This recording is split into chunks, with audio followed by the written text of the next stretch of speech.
મિત્રો आज હું અમદાવાદમાં એક મહિલા સ્કૂટી લઈને જતી હતી, પોલીસે રોકી, પોલીસને પૂછપરછ કરવાનો રોકવાનો એમનો અધિકાર છે।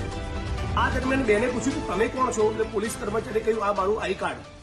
પોલીસ કર્મચારીનું આઈ કાર્ડ બેનના હાથમાંથી પડી ગયું તો બેનની સાથે તું બદતમીજી ભર્યું વર્તન કર્યું, બેનને કીધી મારી છે। બધા તમે વિડીયો જોઈ શકો છો।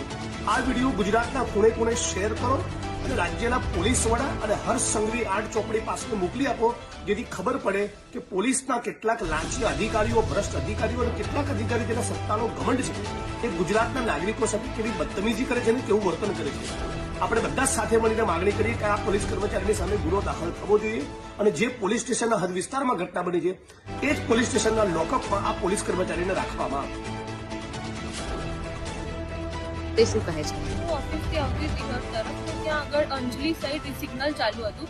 સિગ્નલ જેવું ક્રોસ કરીને આગળ ગયા તો દીપ શાંતિ કોમ્પ્લેક્સ પાસે પોલીસવાળાએ અમને રોક્યા। જેવું પોલીસવાળાએ અમને રોક્યા, અમે સાઈડમાં ગાડી કરી દીધી કે હા અમને રોક્યા છે, ટુ વ્હીલર હતું સાઈડમાં કરી દીધું। પછી પોલીસવાળાએ કીધું કે બેન લાયસન્સ બતાવો। મેં કીધું કે હા સાહેબ 1 મિનિટ આપો, પર્સમાં હતું લાયસન્સ, એટલે બધું કાઢવા માટે 1 મિનિટ લાગી।